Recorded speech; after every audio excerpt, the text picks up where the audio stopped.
E o jogo de volta vai ser no Allianz Parque. Corinthians e Grêmio. Primeiro jogo na Neoquímica Arena, o segundo na Arena do Grêmio. Juventude e Fluminense. Primeiro jogo em Caxias do Sul, segundo no Maracanã. Atlético Goianiense e Vasco, confronto no Brasileiro que teve agora há pouco, na última rodada. Primeiro jogo em Goiânia, segundo jogo São Januário. São Paulo e Goiás. Primeiro jogo no Morumbi, segundo em Goiânia. Botafogo e Bahia, outro jogão aí, como vocês citaram, entre os primeiros colocados do Brasileiro. Primeiro jogo vai ser no estádio Newton Santos. E o segundo na Arena Fonte Nova, em Salvador. Atlético Paranaense contra o Red Bull Bragantino. Primeiro jogo em Curitiba, segundo jogo em Bragança Paulista. E, finalmente, CRB e Atlético Mineiro. Primeiro jogo em Maceió, Alagoas. Segundo jogo na Arena MRV do Atlético Mineiro. Lembramos que temos dois times que não pertencem à Série A, né? Que são as equipes do Goiás e do CRB. E três clubes gigantes que não estão nessa fase da Copa do Brasil. Para a próxima. Em relação ao Atlético Goianiense, é uma grande equipe. A gente sabe que o perfil do jogo é diferente de um campeonato brasileiro de pontos corridos. Então, a gente ali tem outros aspectos que são abordados dentro de um jogo de eliminatório e sempre com muito respeito ao Atlético Goianiense, que tem estrutura, tem um bom time, não vive um bom momento no Campeonato Brasileiro, mas o respeito é muito grande. Com relação ao segundo jogo em casa, é muito subjetivo, né? Porque depende muito do primeiro, do que acontece na primeira partida. E de uma forma muito particular mesmo, que cada um pensa de um jeito, eu sempre gostei de jogar o segundo jogo em casa. Mas, um exemplo, a Libertadores de 98, nós jogamos o segundo, decidimos fora. Pode perguntar. A única coisa que não te perguntaram. Pergunta aqui ao vivo. Vai, vamos ver nós três aqui. Atlético e Vasco, domingo em Belo Horizonte. A torcida do Galo é apaixonada pelo Vasco e o vascaíno é apaixonado. Você sabe que tem muitos vascaínos que compraram ingresso na torcida do Atlético. É o jogo da paz, é o jogo do churrasco. Que deveria ser com todas as torcidas, né? Assim, porque a gente vive um momento tão duro no país. Aconteceu ontem, inadmissível. Inadmissível, assim. Então, eu fujo um pouquinho do protocolo, assim, assim, o meu desejo é que exista a rivalidade, que exista, obviamente, as brincadeiras, a zoeira, mas que fique nesse ponto. Agora é os memes. Mas que fique nesse ponto, assim, né? Que não ultrapasse de violência. É uma luta que parece muito distante, mas eu acho que a nossa função, a minha, de vocês, a gente ir pregando devagarinho isso, porque alguém um dia vai colher isso que a gente está fazendo aqui. A gente pregar paz, de pregar bom relacionamento. Estava até conversando com o Mário sobre a questão do jogo, do Vasco Fluminense.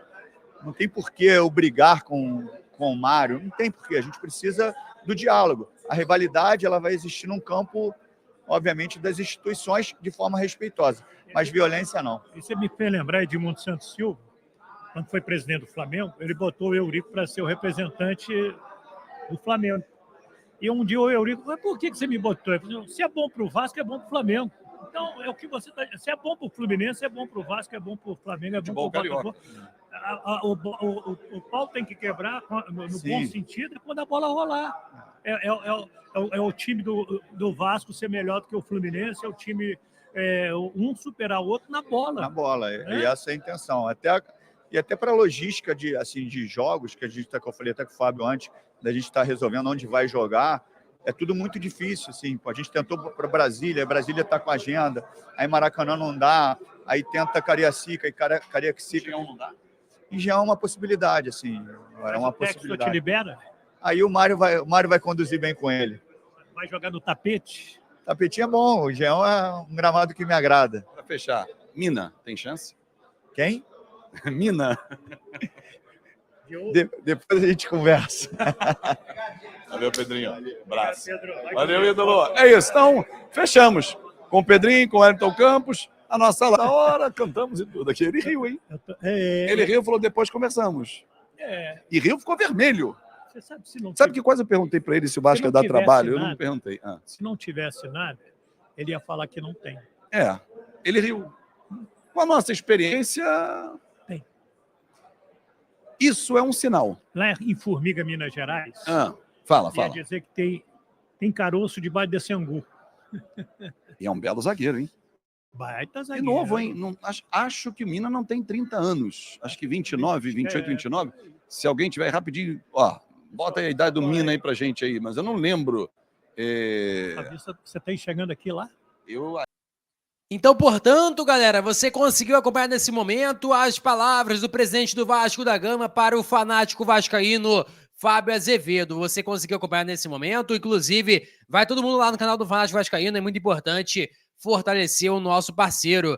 E aí, cara, em relação ao IR Mina, o presidente deu aquela risadinha, deixou a possibilidade em aberto, eu não sei não, hein, cara. Pelo que o presidente falou ali, sei não, hein, eu acho que tem possibilidades reais do Vasco da Gama estar negociando com o zagueiro que passou pela equipe do Palmeiras aqui no Brasil, zagueiro colombiano, zagueiro que foi convocado inclusive para a Copa América, passou pelo Barcelona, pelo Cagliari da Itália, Everton na Inglaterra, na Premier League, é um cara com experiência e com certeza ajudaria bastante o Vasco nessa caminhada rumo, quem sabe, é Libertadores, por que não? O Vasco hoje tá na 9ª colocação, é um time que tá jogando muito bem com o Rafael Paiva, e eu acho que não é nada louco pegar e pensar em relação a Libertadores. E o IR Minas, se chegasse, rapaz, ele e o João Vitor seria uma baita dupla de zaga para a equipe do Vasco da Gama. E também uma informação aqui sobre a situação envolvendo o Testor e o presidente do Vasco.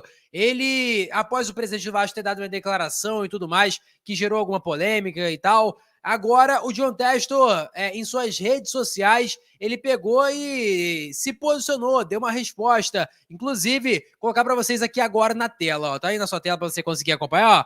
John Testor, marcou o Vasco, falou assim: presidente Pedrinho está 100% correto. Não conheço os fatos do desastre do 777 e tenho certeza que é uma grande luta lidar com a natureza imprevisível do drama em evolução da 777.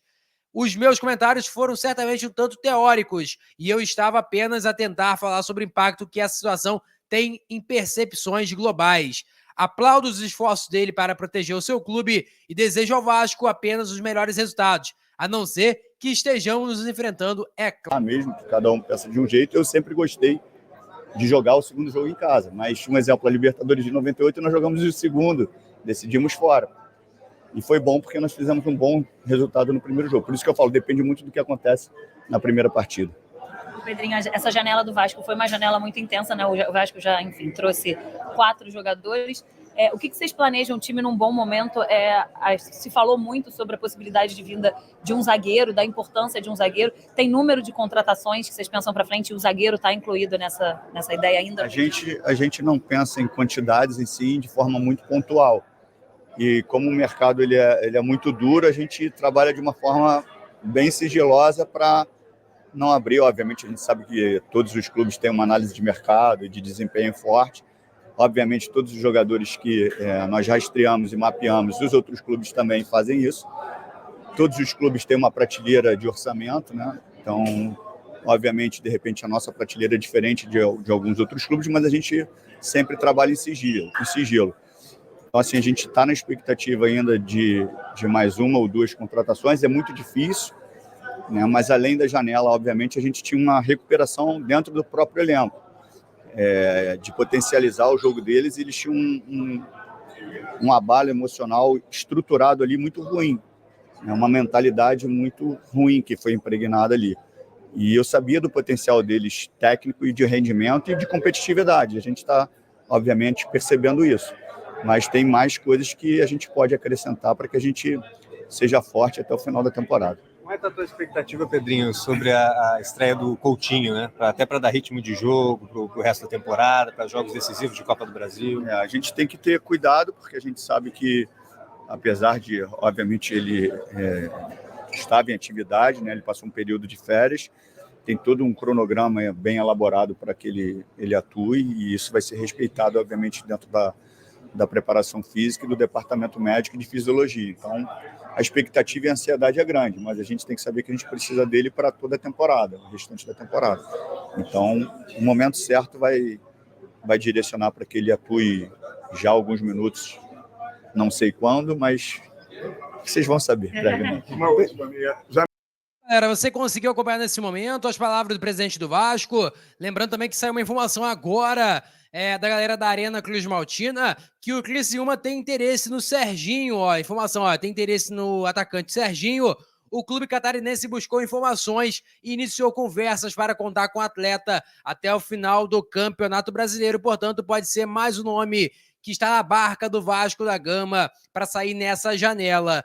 Também peço para vocês, galera, que deixe o like, é muito importante você deixar o like, você compartilhar o vídeo para geral, lembrando que nossa meta é alcançar o mais rápido possível 40 mil, cara, falta muito pouco, faltam menos de 1.500, eu conto muito, ó, com a sua ajuda, mas a verdade é essa, que o Vasco da Gama está buscando reforços, está buscando se qualificar em busca, quem sabe, de uma Libertadores para conseguir coroar esse ano realmente uma Libertadores, depois de tudo que aconteceu, seria um prêmio, digamos assim, para a equipe do Vasco da Gama, que está passando por um monte de situação. Teve a saída da 777, teve várias situações aí que ocorreram nesse meio tempo, beleza?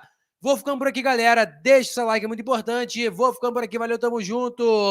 E é nóis! Fui!